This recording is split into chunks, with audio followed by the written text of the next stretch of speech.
নমস্কার বন্ধুরা, রুনি এর মম কিচেনে আপনাদের স্বাগত। আশা করি সবাই ভালো আছেন। আজ আমি আপনাদের সঙ্গে শেয়ার করব দুর্দান্ত স্বাদের মালাই পটলের রেসিপি। সম্পূর্ণ নিরামিষভাবে তৈরি এই মালাই পটল খেতে কিন্তু ভীষণই টেস্টি তৈরি হয়। হাতের কাছে থাকা সাধারণ কয়েকটি উপকরণ দিয়ে খুব সহজেই আপনারাও এই রেসিপিটাকে বানিয়ে নিতে পারবেন। ভাত, রুটি, লুচি, পরোটা কিংবা পোলাও সব কিছুর সাথে খেতে কিন্তু দুর্দান্ত লাগে। তাই ভিডিওটা স্কিপ না করে সম্পূর্ণটা দেখে নেওয়ার অনুরোধ রইল। আশা করছি আজকের এই মালাই পটলের রেসিপিটা আপনাদের ভালো লাগবে। তো চলুন শুরু করা যাক। মালাই পটল বানানোর জন্য পটলের ছালটাকে একটু একটু করে রেখে ছাড়িয়ে নিয়েছি। আর এইভাবে ছাড়িয়ে নিলে ভাজার সময় পটলগুলো কিন্তু একদমই নরম হয়ে যাবে না, আর খেতেও ভালো লাগবে। দুটো সাইডকে একটু একটু করে কেটে নিয়েছি। এইভাবে কেটে নিলে মশলা এবং নুনটা পটলের মধ্যে খুব ভালো করে ঢুকে যাবে। এরপর পটলগুলোকে ম্যারিনেট করে নেওয়ার জন্য দিয়ে দিলাম পরিমাণ মতো নুন আর অল্প একটু হলুদ। এরপর এর মধ্যে দিয়ে দিলাম 1 টেবিল চামচ সরষের তেল। হলুদটা খুব বেশি দেবেন না, তাহলে যে তেলে পটলগুলো ভাজবেন সেই তেলটা কিন্তু একদমই কালো হয়ে যাবে। এরপর প্রত্যেকটা পটলের গায়ে নুন এবং হলুদটাকে খুব ভালো করে মাখিয়ে নেব। যেহেতু তেল দেওয়া আছে, দেখুন কত সহজে ম্যারিনেশনটা কিন্তু হয়ে গেল। এইভাবে কিছুক্ষণ রেখে দিয়েছি। এরপর একটা মিক্সি জার নিয়েছি, এর মধ্যে নিয়ে নিলাম কিছুটা পরিমাণ ফ্রেশ নারকেল, সাথে দিয়ে দেব 5-6 পিস গোটা কাজু, আর দিয়ে দিলাম 1.5 টেবিল চামচের মতো পাউডার দুধ। আপনাদের হাতের কাছে যদি পাউডার দুধ না থাকে, সেক্ষেত্রে এখানে একটু লিকুইড দুধও ব্যবহার করতে পারেন। অল্প পরিমাণ একটু ঈষদুষ্ণ গরম জল দিয়ে এইভাবে একটা স্মুথ করে পেস্ট বানিয়ে নিয়েছি। মিক্সির জারটা ধুয়ে কিছুটা পরিমাণ জল ওই বাটিটার মধ্যে দিয়ে দেব। তো দেখুন নারকেল পাউডার দুধ আর কাজুর পেস্টটা কিন্তু একদমই রেডি হয়ে গেছে। আরও একটা মশলা বানিয়ে নেব। ওই সেম মিক্সি জারের মধ্যেই নিয়ে নিলাম একটা মিডিয়াম সাইজের টমেটো কুচি, সাথে দিয়ে দেব কয়েক টুকরো আদা, আর ঝালের জন্য নিয়েছি লঙ্কা। ঝালের পরিমাণটা আপনারা আপনাদের প্রয়োজন বুঝে নিয়ে নেবেন। আর দিয়ে দিলাম 1 টেবিল চামচ জিরে গুঁড়ো। যেহেতু টমেটো আছে, কোনো রকম জল ব্যবহার করার দরকার নেই। দেখবেন খুব স্মুথভাবে কিন্তু একটা পেস্ট হয়ে যাবে। এরপর পটলগুলোকে ভাজার জন্য আর রান্নাটা করে নেওয়ার জন্য প্যানের মধ্যে নিয়ে নিলাম পরিমাণ মতো সরষের তেল। আপনারা চাইলে রান্নাটা কিন্তু রিফাইন অয়েল দিয়েও করে নিতে পারেন, তবে সরষের তেল দিয়ে রান্না করলে খেতে কিন্তু একটু বেশিই ভালো লাগবে। তেলটাকে খুব ভালো করে গরম করে নিয়ে গ্যাসের ফ্লেমটাকে মিডিয়ামে রেখে প্রথমে আগে পটলগুলোকে একটু তেলের মধ্যে কষিয়ে নিয়েছি। এরপর ঢেকে কিছুক্ষণের জন্য রেখে দিলাম। তো দেখুন পটলের মধ্যে সুন্দর কিন্তু একটা লালচে ভাব ধরে এসেছে। এখানে পটলগুলোকে কিন্তু খুব ভালো করে লাল লাল করে ভেজে নেব।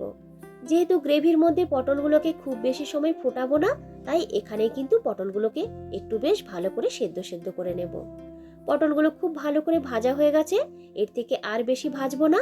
এরপর এক্সট্রা তেলটাকে ঝরিয়ে নিয়ে তুলে নেব একটা প্লেটের মধ্যে। প্যানের মধ্যে যে তেলটা আছে ওই তেলেই বাদবাকি রান্নাটা কিন্তু করে নেব। প্রথমে আগে ফোড়নের মধ্যে দিয়ে দিলাম গোটা গরম মশলা। এর মধ্যে নিয়েছি একটা দারচিনি, 2-3টে এলাচ আর 2-3টে লবঙ্গ। কয়েক সেকেন্ডের মতো গরম মশলাটাকে একটু ভেজে নিয়েছি। এর মধ্যে থেকে যখন সুন্দর একটা গন্ধ বের হবে, তখন এর মধ্যে দিয়ে দিলাম আদা এবং টমেটোর পেস্টটাকে। মিক্সির জারটা ধুয়ে কিছুটা পরিমাণ জলও দিয়ে দিলাম, যাতে মশলাটা প্যানের তলায় বসে না যায়। প্রথমে আগে মশলাটিকে একটু কষিয়ে নেব।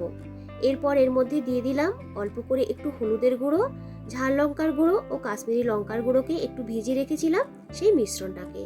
এরপর সমস্ত কিছুকে আবারও কিন্তু কষিয়ে নেব, যতক্ষণ না পর্যন্ত আদার যে কাঁচা গন্ধটা আছে সেটা চলে যাচ্ছে, আর গুঁড়ো মশলার যে গন্ধ সেই কাঁচা গন্ধটাও চলে যাচ্ছে। তো দেখুন বেশ কিছুক্ষণ কষিয়ে নিয়েছি। মশলার উপরে তেলটা কিন্তু উঠে আসতেও শুরু করে দিয়েছে।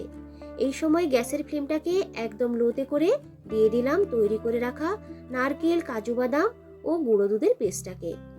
আবারও সমস্ত কিছুকে ভালো করে মিশিয়ে নিয়ে একটু কষিয়ে নেব। পটলের তো অনেক ধরনের রেসিপি আপনারা ট্রাই করেছেন, একবার এইভাবে মালাই পটল বানিয়ে খেয়ে দেখুন।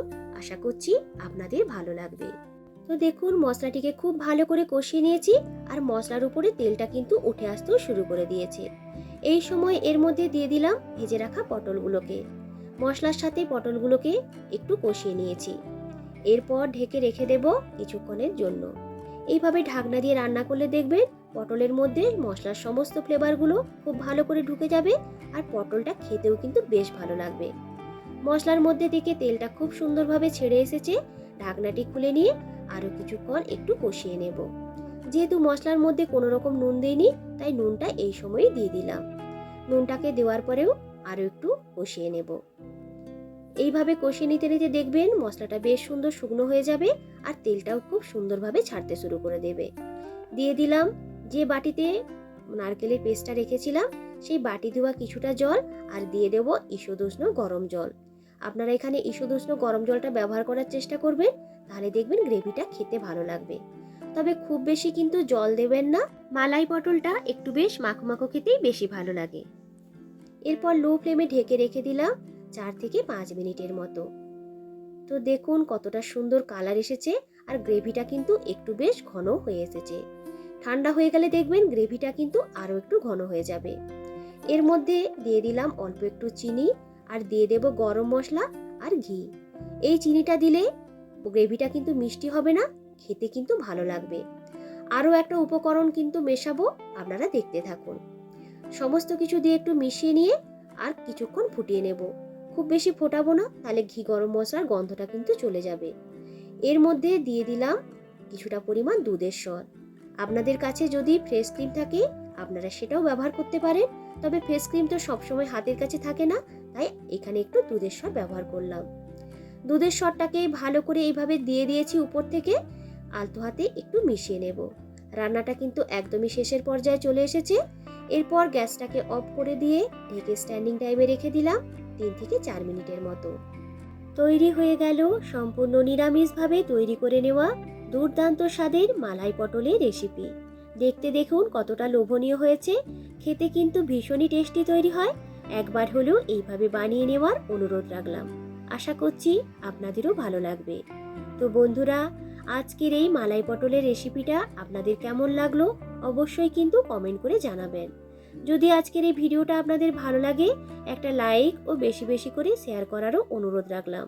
আমার চ্যানেলে নতুন বন্ধু হয়ে থাকলে অনুরোধ রইল চ্যানেলটিকে সাবস্ক্রাইব করে সাথে থাকার জন্য। যাওয়ার আগে একটা কমেন্ট করে যাবেন, আপনাদের একটা মিষ্টি কমেন্টই কিন্তু উৎসাহিত করে নতুন রেসিপি বানানোর জন্য।